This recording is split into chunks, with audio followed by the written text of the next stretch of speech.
Hey everybody, this video is called Trumpets and Journey, and tonight we're going to continue our pass-through study here in the book of Numbers, chapter 10, where we're going to look at Israel leaving Sinai, and we're going to look at the silver trumpets.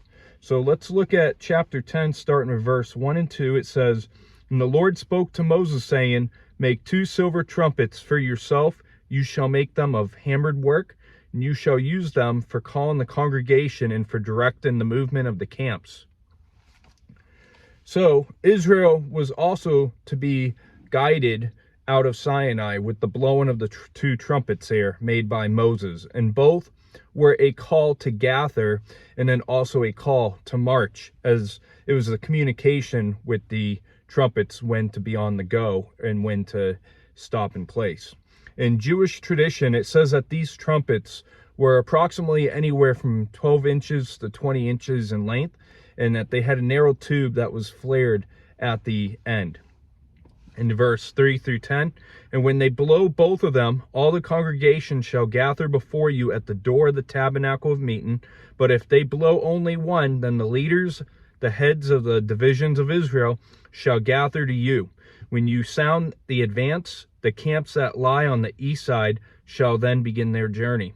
When you sound the advance the second time, then the camps that lie on the south side shall begin their journey, and they shall sound the call for them to begin their journeys. And when the assembly is to be gathered together, you shall blow, but not sound the advance. The sons of Aaron, the priest, shall blow the trumpets, and these shall be to you as an ordinance forever throughout your generations. When you go to war in your land against the enemy who oppresses you, then you shall sound an alarm with the trumpets, and you shall be remembered before the Lord your God, and you will be saved from your enemies. Also on the day of your gladness and your appointed feast, and at the beginning of your months, you shall blow the trumpets over your burnt offerings and over the sacrifices of your peace offerings. And they shall be a memorial for you before your God. I am the Lord your God." So verses 3 through 10 here, we're looking at first at the function of the trumpets that was to gather the people to the tabernacle. And when both trumpets were blown, all adult males of the congregation, they were to gather. But if only one trumpet blew, the leaders were to come. And the second purpose for these trumpets was to give a signal indicating that the tribes were to set out their march. And the exact difference between the blowing for the gathering of the tabernacle and the march is not exactly understood or known. It's unknown. And Jewish tradition, though, says that the convocation sound was a long, steady blast, while the advance signal was a succession of 3 shorter notes of the trumpets blowing. And the blowing of the horns was to be a perpetual ordinance in Israel, calling the people to gather and worship, or to go to war. In verse 11 through 13, it says, "Now it came to pass on the 20th day of the 2nd month in the 2nd year that the cloud was taken up from above the tabernacle of the testimony. And the children of Israel set out from the wilderness of Sinai on their journeys. Then the cloud settled down in the wilderness of Paran. So they started out for the first time according to the command of the Lord by the hand of Moses."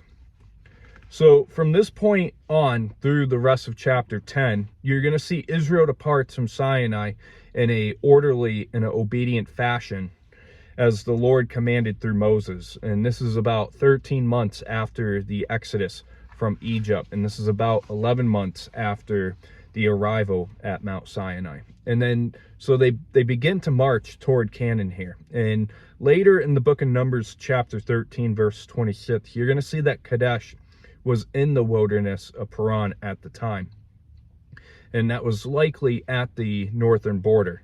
And God leads them from Sinai to Kadesh. And the Israelites had to be excited for this travel. I mean, this is their first time to be in a movement of an orderly fashion and marching. And entering the promised land would not be a cakewalk, as there would be many challenges that they would have to face, that they would have to overcome by faith. And we're going to see some sad news as we move on that Israel did not have perfect faith. They had very bad faith, and we'll see that as we move into chapter 11. Like, this book's gonna like almost flip a 180 on you. And just as a soldier goes on to basic training, it's a starting point. A soldier doesn't just go to basic training and then, it gets easier. It's a starting point. There's going to be many challenges that come after basic training for soldiers, especially if they get deployed for war. And likewise, they're going to face many challenges later, and many including battles.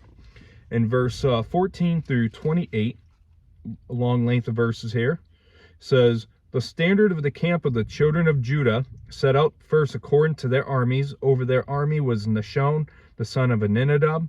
Over the army of the tribe of the children of Issachar was Nathaniel, the son of Zuar.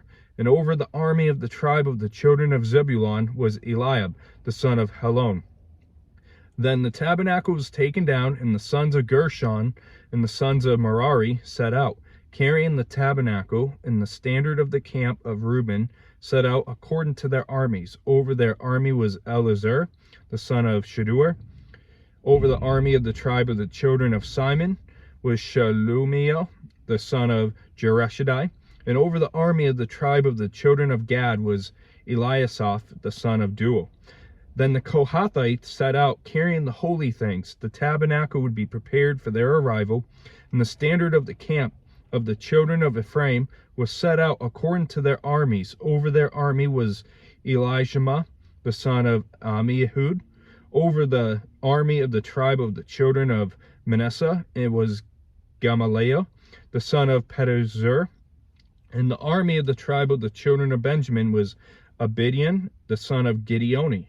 Then the standard of the camp, the children of Dan, the rear guard of all the camps, set out according to their armies. Over their army was Ahiezer, the son of Ammishaddai. Over the army of the tribe of the children of Asher was Pagiel, the son of Okran. And over the army of the tribe of the children of Naphtali was Ahura, the son of Enan. Thus was the order of march of the children of Israel according to their armies when they began their journey. So for the fourth and final time in the book of Numbers, the 12 leaders of the first generation of Israel are noted from chapters 1 and 2, 7, and now. And as in Genesis 49, verse 8 through 12, the tribe of Judah was given superiority over as the ruling tribe, and it led the march into the promised land. In verse 29 through 32, now Moses said to Hobab, the son of Reuel, the Midianite, Moses' father-in-law, "We are setting out for the place of which the Lord said, I will give it to you. Come with us, and we will treat you well. And the Lord promised good things to Israel." And he said to him, "I will not go, but I will depart to my own land and to my relatives." So Moses said, "Please do not leave, and as much as you know how we are able to camp in the wilderness, and you can be our eyes. And it shall be, if you go with us, indeed it shall be that whatever good the Lord will do to us, the same will do to you."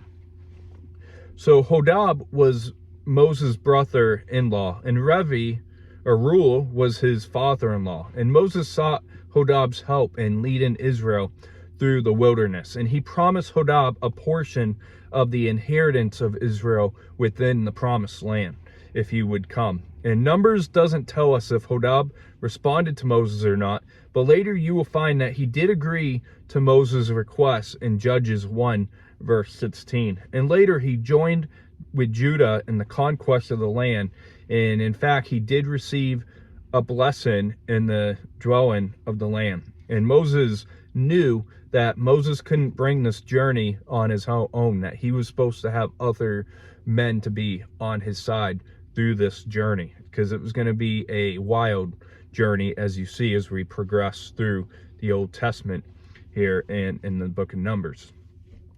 In verse 33 through 36, to wrap up the chapter, it says, "So they departed from the mountain of the Lord on the journey of 3 days, and the ark of the covenant of the Lord went before them for the 3 days' journey to search out a resting place for them. And the cloud of the Lord was above them by day when they went out from the camp. So it was, whenever the ark set out, that Moses said, Rise up, O Lord, let your enemies be scattered, and let those who hate you flee before you. And when it rests, he said, Return, O Lord, to the many thousands of Israel. So the Israelites traveled for 3 days from Sinai before they encamped for more than one night. So they were on the move. And as Israel traveled and encamped, Moses would pray that first that the Lord would give them the victory, and that also the Lord's presence would be among Israel. So Moses basically prays, God, please go before us and take care of any enemies for us to get your promise that you gave to us. And it's too dangerous ahead unless you do so. So Moses recognizes that without God there, that they're not going to be able to move into this land. So to wrap up, we look at the 2 silver trumpets in the system for blowing them. And for premillennialists, they might think of the trumpets here as they do in 1 Thessalonians chapter 4, verse 16 through 18. And in the New Testament, we see that there's a passage here where the trumpets are sounded. And for premillennialists, that's those that believe that there's a rapture before the millennial period of time. These are some well-known verses to them here. 1 Thessalonians 4:16 through 18 says, For the Lord himself will descend from heaven with a shout, with a voice of an archangel, and with the trumpet of God. And the dead in Christ will rise first. Then we who are alive and remain shall be caught up together with them in the clouds to meet the Lord in the air. And thus we always be with the Lord. Therefore comfort one another with these words.